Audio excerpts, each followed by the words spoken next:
Fakta-fakta menarik apa saja yang muncul tadi sudah Anda dengarkan, tentunya banyak yang terkuak termasuk juga dalam sidang lanjutan yang berlangsung hari ini.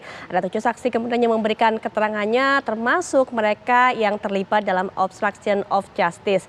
Mereka mengatakan memang bahwa tidak ada kuasa untuk bisa menolak perintah dari Verdi Sambo, bahkan juga saat kemudian meminta CCTV dan sebagainya, bahkan saat juga mendengarkan pernyataan yang begitu tinggi menandakan kemarahan dari Verdi Sambo. Anak buahnya ini tidak bisa menolak sehingga ya kita lihat sekarang ataupun juga yang kita lihat dalam fakta-fakta persidangan itulah yang terjadi. Untuk bisa memberikan komentar mengenai hal ini sudah hadir para narasumber yang bersama saya adalah Bang Martin Simanjuntak yang juga merupakan kuasa hukum dari keluarga almarhum Brigadir Yosua. Selamat malam Bang Martin. Selamat malam Mbak Putri, selamat malam Bang Aristo. Baik, dan juga narasumber berikutnya akan memberikan pandangannya, termasuk juga mengenai pandangan pidana mengenai hal ini, yaitu dosen Fakultas Hukum Universitas Indonesia, Bang Aristo Pangaribuan. Selamat malam, Bang Aristo.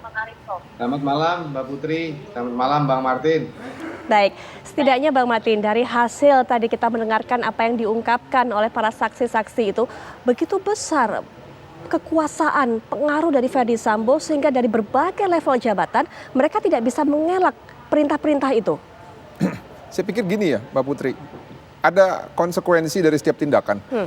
Nah, memang kalau kita bilang relasi kuasa sudah pasti kuat. Kenapa? Karena Verdi Sambo ini dipropam dan yang menurut pengetahuan kami, dia dalam hal ini juga menjual nama Bapak Kapolri dengan mengutip kata yang disampaikan oleh Bapak Kapolri, bereskan itu kalau nggak salah ya. Ada kata-kata bereskan. Itu bahkan membuat seorang bintang 3 ataupun beberapa orang bintang 3 pun ketar-ketir pada saat sebelum kami membuat laporan. Ini berdasarkan informasi yang kami terima pada saat kami meeting dengan para bintang 3 ini.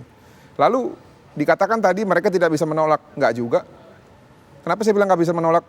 Pada saat diperintah boleh tidak menolak karena takut. Tapi kan pasca itu dia kan yakin bahwa ada di atas Verdi Sambo ini yang memiliki kekuatan ya, ataupun kekuasaan ataupun kewenangan jabatan yang lebih tinggi. Terlepas dari mungkin ada hubungan atau tidak, dia bisa sampaikan itu kepada Irwasum ataupun kepada Kapolri selaku penanggung jawab dari institusi tersebut ataupun Wakapolri. Tapi karena sudah menjual nama Pak Kapolri seperti katakan Abang tadi? Ya, tapi ini kan baru terungkap faktanya pasca kita melakukan investigasi. Ya. Nah pada saat itu kan kita nggak tahu apakah mereka ini pejabat-pejabat ini tahu atau tidak. Dan berdasarkan, saya lupa itu Perkap atau Perpol, kan ada perintah atasan itu bisa ditolak apabila melanggar suatu norma hukum, norma agama, dan norma kesusilaan. Nah seharusnya mereka bisa menolak itu. Dan yang jadi pertanyaan sekarang adalah khususnya kepada Divpropam yang tidak memiliki tupoksi untuk mengamankan TKP, ketika mereka datang ke TKP, mereka sebenarnya sudah bisa menduga, patut diduga keras ternyata pada saat diperintahkan itu ada sesuatu hal yang tidak sesuai dengan SOP di Propam. Lalu kepada pejabat ataupun petugas penyidik yang lain yang dari Reskrim, dari Mabes Polri, harusnya mengetahui juga ketika disuruh mengamankan dalam tanda petik ya, ataupun menghancurkan ataupun menghilangkan barang bukti, itu konsekuensinya melanggar tindak pidana loh. Kan barang bukti itu kan untuk membuat suatu terang suatu peristiwa pidana. Jadi kalau dia menutup-tutupi ataupun menghilangkan barang bukti, ya itu berarti sama saja dia sebagai kolaborator atau secara bersama-sama untuk menghilangkan barang bukti sehingga peristiwa pidana itu tidak bisa terungkap. Ada satu hal lagi yang penting dari antara para terdakwa obstruction of justice ini. Kalau dia bilang dia tidak mengetahui dan dia tidak bisa melawan perintah Verdi Sambo, pasca dia ketahui Joshua masih hidup, apa yang mereka lakukan? Mereka diam saja kok. Bahkan keterangan dari salah satu terdakwa mengatakan ya sudah kita percaya saja sama Sambo. Itu disampaikan oleh Hendra Kurniawan, dia tidak bisa mengelak. Padahal dia sudah melihat di dalam CCTV tersebut berdasarkan keterangan dari Cuk Putranto dan dia tonton bersama-sama, Joshua masih hidup ketika Sambo masuk ke dalam rumah Duren 3. Nah yang lebih penting lagi Mbak Putri, di bulan Agustus salah satu dari terdakwa obstruction of justice ini mau memproses kita sebagai penyebar berita hoax.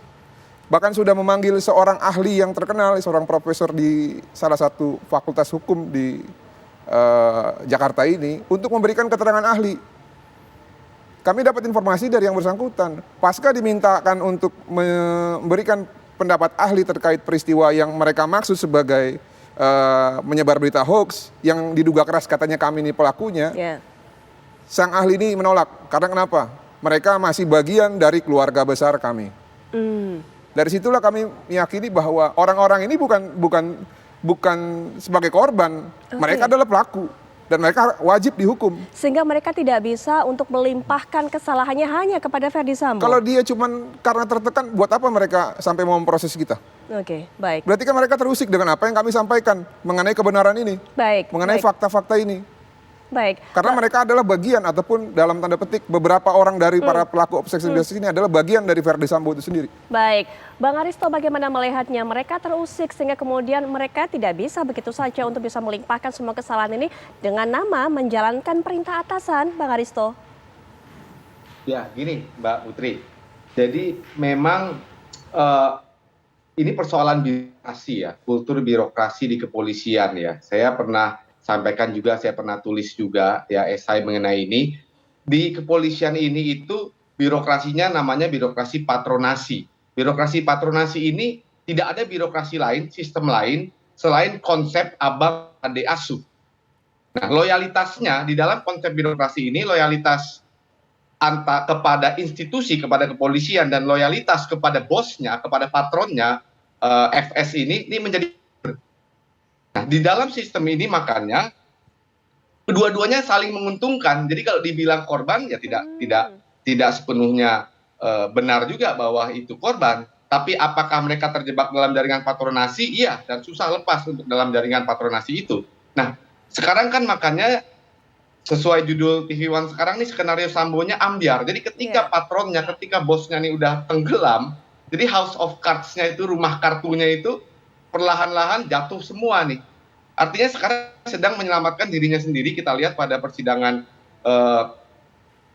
hari ini kan si Eliezer, kemudian Ricky Rizal, Kuat Maruf ini kan kebanyakan pembunuhan. Nah, 4 orang ini itu yang pertama mereka memberikan kesaksian pasca pembunuhan karena mereka tidak ada di tempat pembunuhan. Nah, kesaksian pada pasca pembunuhan ini sekarang mereka betul skenario Sambonya ambiar karena ditanya soal otopsi, jumlah peluru yang berbeda, kemudian Yosua masih hidup dan lain-lain.